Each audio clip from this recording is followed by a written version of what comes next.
Alright, hey guys, welcome back to the channel. This is Takedown Chain 23. I'm Isaac, and today we're going to be doing another redstone tutorial, this time the super smelter. Alright, so I've been working on this for a few days. Took a bit longer than I thought, but it's out now. And basically, this is a piston feed tape design, right? So you got rows of pistons, and they basically cycle the furnaces in a loop. And then as the furnaces cycle around, they pass by these hoppers, which put the items in, and they pass through these hoppers, which put in the fuel. And then once it's done, they'll pass by these hoppers, which will then take it out and put it back up into the chest. I originally tried to design a super smelter with minecarts, but I find that minecarts are just really frustrating and annoying, and they would kind of pass items to each other, and so I decided I'd go with a piston feed tape design. Now, it's a lot different to most piston feed tape designs. First off, it is fairly compact, right? Now, it's not that compact, like, it's still pretty big, but, like, compared to some of them I've seen, like, part of the reason is that it's 4 wide instead of 2. Most of them are 2 blocks wide, and also, they go in a big square, right? So they kind of go in a loop around. There's a lot of empty space in the middle, and whereas this one is 4 wide first off, and also it doesn't go in a big square, it just kind of comes back across itself. Also, this redstone does look a bit complicated since I added in some logic, right? So most of them you have like a lever, and you turn on the lever to turn it on, and then you put the items in. But I wanted this to be a bit, easier to use when it's not hard to flick a lever, but I'm lazy, so I added in some logic, right? So you got comparators coming out of the chest, so it detects when items are coming through, and for the input, it has to have a kind of timer on it, so that even after the items stop coming through, it keeps cycling to let these smelted items out at the bottom. It also has this hatch here, which you can climb down to the furnaces, and you can see how much fuel they're on, right? So you can see if they are almost out of fuel, or just how close they are. Anyway, that's enough explaining, so let's get into the tutorial. Now, the items you will need for this are here in the chests, right? So you need, this design uses 64 furnaces, which is your average super smelter. You'll also need 4 glass, but this doesn't actually have to be glass, it can really be any transparent block. And you'll need a fair amount of any solid building block, right? You also probably need more than this, but you can just use 2 water buckets to make an infinite water source.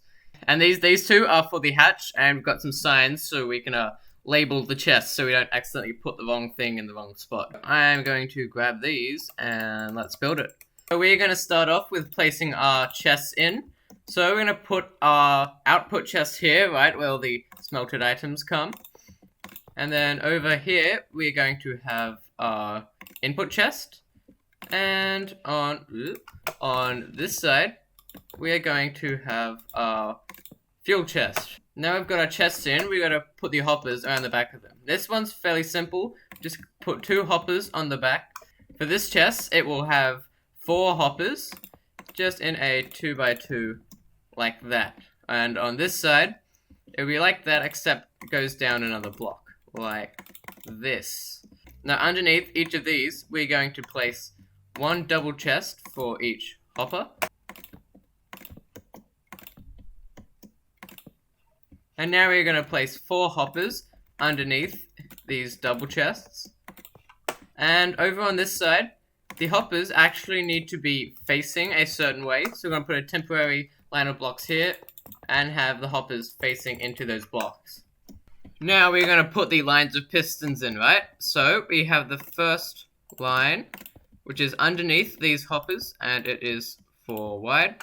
The second one will be in front of these double chests, like that.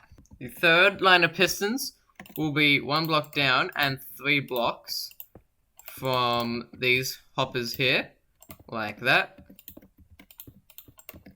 And the final one will be 2 blocks down from this line here. Alright, now we've got the pistons in, we can put the furnaces in, right? So, it doesn't actually matter which way these furnaces are facing, they can be facing different ways, doesn't matter. So we're going to have a row on the pistons that are facing vertically, like this, and then for the rest of it, we are going to fill it solid. But you need to make sure that you leave 2 gaps at 1 gap at each end, like this, or else there won't be room for the pistons to move. Now we're going to get in some of the redstone. Now it's not going to make a whole lot of sense until it's done, so I'll just follow what I do. So we're going to have, get some redstone, and put a line across the top of these pistons. Then going to bring that down to this level, and we're going to bring this over to here, and then bring this up one block and bring it across the pistons. And now put redstone dust on top of these blocks. We're now going to place in some observers, right? So we're going to have an observer here. It's going to come up like this, and it's going to kind of snake around in a weird way, like this. Now the reason these observers are here is that's what actually activates these pistons, right? This line is for like starting off the machine, but once it's going, these pistons will move the furnaces, and this will detect that, and then have a bit of a delay as it goes through and come out, and it will continue the cycle, right? Kind of self-perpetuating. We're also going to have some observers on the underside over here. So that's going to come down like this, and then it's just going to go in this snake pattern, I guess, and then come out here. Right, we're now going to connect up the vertically facing pistons. So for these ones, we want redstone dust on top, plus a block here with redstone. We then want an observer facing this way. Over here we want an observer facing up there. And a sticky piston here. So it is currently in the off state. So this observer is not in place. So when the pistons move the furnaces, nothing will detect it and these pistons won't do anything. So the system will just stop. But in the on state, this piston will move the observer into place, and that'll detect the furnaces, and then this observer will carry that signal and it will fire these and let it keep going in a loop. We're also going to add that over on this side. So we have a line of blocks like this, some redstone on top of them, an observer facing this way, an observer facing up like that, and then a sticky piston there. We're now going to connect these two pistons together. So we have some redstone on top of there, some redstone here, just stepping down like that. I'm going to place a block here so these two lines don't connect. Another block here, and then here we have two repeaters, both set to 4 ticks. And then our last sticky piston there. We also have an observer facing into this block, and we place a block here as well. And now we can actually turn on the piston feed tape, right? So if we place a lever here and turn it on, you'll see that it starts the pistons going, right? First, it moves these pistons into place, so the machine is now ready to go. And then it kind of kickstarts it by sending a pulse along this line and firing these pistons. So now I need to put in the comparators that detect when the items are coming through the system. So a comparator is going to go here. Going to have a block in front of it, like that. And we have a repeater here, which is set to 3. And then a redstone line to there. Now, when items are coming through the system here, it will start the piston feed tape up and start distributing them throughout the system. This side over here is a little bit more complicated, right? So we're going to put a comparator here, and that's going to be running into this line of blocks here, redstone there, and we're going to have a repeater here. We're then going to need a transparent block. Oh, no, I need that redstone too. And this is going to come out like this, and a block down here. We then want a redstone torch to be on the face of that block there, and the redstone dust comes down there. Now we need to place in some hoppers, and these hoppers are going to need to be facing into each other like this, right? So they'll kind of feed the items between each other. We then, on each side of these hoppers, we need comparators facing out of them. At the end of this comparator, we need a block here, a redstone torch, another block, and another redstone torch. We then need to bring our transparent block across these hoppers so it doesn't lock the hoppers. And then we want a block like this. We need a transparent block here, and a repeater running into that repeater, so it'll lock it when it gets powered. We then need a redstone dust here. Then we then got to place a block here and here. and put a redstone dust here, right? This block is so that they don't connect and break everything.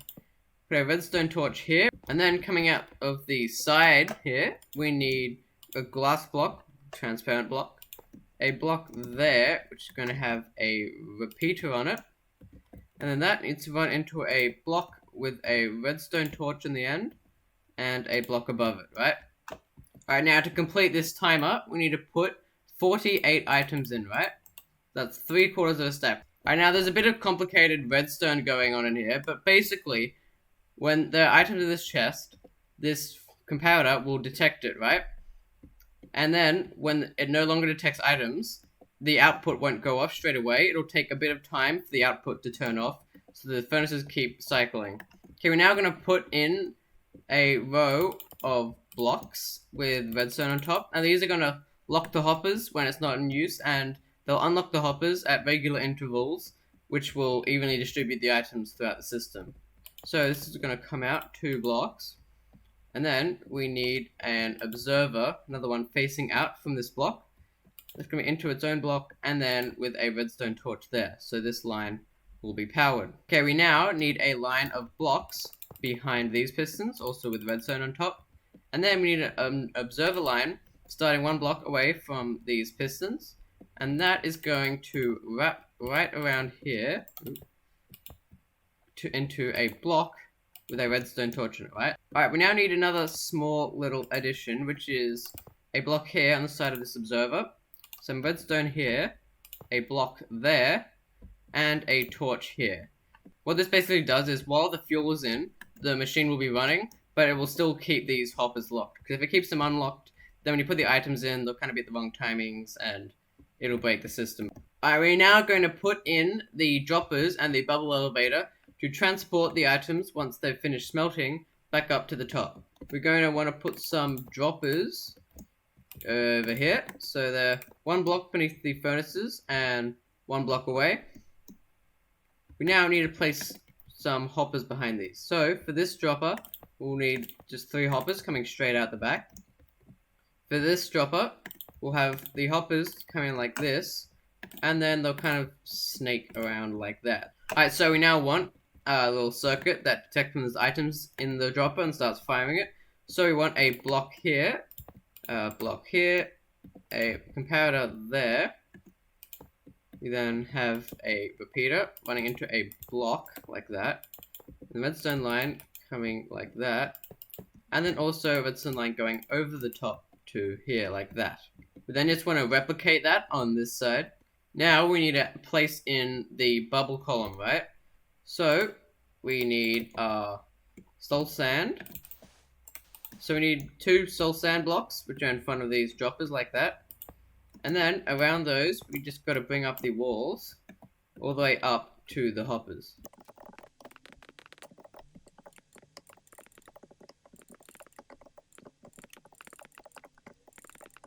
Alright, now these need to come up 1 block above the hoppers, and also needs to come out 1 like this. We now need to fill up the whole shaft with water.